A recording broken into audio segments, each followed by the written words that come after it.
ইফতারের সময় পানি পান করতে গিয়ে হঠাৎ করে জ্ঞান হারিয়ে ফেলেন বিএনপির স্থায়ী কমিটির সদস্য ঢাকা ৮ আসনের সাংসদ মির্জা আব্বাস। অবস্থার অবনতি হলে সিদ্ধান্ত হয় তাকে সিঙ্গাপুরে নেওয়ার। তবে সেই সিদ্ধান্ত বাতিল করে দেশেই তার মস্তিষ্কে অস্ত্রোপচার করা হয়। অস্ত্রোপচারের পর এখন কেমন আছেন মির্জা আব্বাস, তার সর্বশেষ পরিস্থিতি নিয়ে বিস্তারিত জানাচ্ছেন ত্রিবেণী তনু।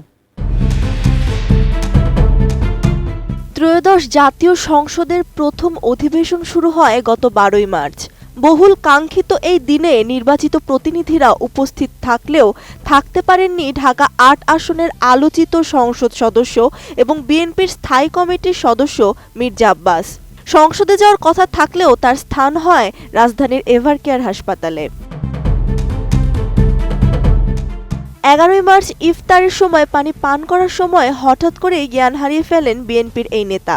অবস্থার উন্নতি না হলে গভীর রাতে তাকে হাসপাতালে ভর্তি করা হয়। তার শারীরিক অবস্থার অবনতির খবরে দেশের রাজনৈতিক অঙ্গনে উদ্বেগ উৎকণ্ঠা বাড়তে থাকে। তাকে হাসপাতালে দেখতে বৃহস্পতিবার হাসপাতালে ছুটে যান বিএনপির মহাসচিব ও স্থানীয় সরকার মন্ত্রী মির্জা ফখরুল ইসলাম আলমগীর। দলের স্থায়ী কমিটির সদস্য আব্দুল মঈন খান, স্থায়ী কমিটির আরেক সদস্য এবং সমাজ কল্যাণ ও মহিলা ও শিশু বিষয়ক মন্ত্রী AZM জাহিদ হোসেন এবং বিরোধী দলের নেতাকর্মীরাও তাকে দেখতে যান। এদিকে তার শারীরিক অবস্থার খোঁজ নিতে হাসপাতালে ছুটে যান দলের চেয়ারম্যান এবং প্রধানমন্ত্রী তারেক রহমান এবং উন্নত চিকিৎসার জন্য এয়ার অ্যাম্বুলেন্সে করে সিঙ্গাপুরে নিতে সংশ্লিষ্টদের নির্দেশ দেন তিনি। তবে আশার খবর হলো রাজধানীর এভারকেয়ার হাসপাতালেই শুক্রবার তার মস্তিষ্কে অস্ত্রোপচার করা হয়। বিএনপির স্বাস্থ্য বিষয়ক সম্পাদক ডাক্তার রফিকুল ইসলাম জানান, এর আগে সকালে ওনার সিটি স্ক্যান করা হয়েছিল।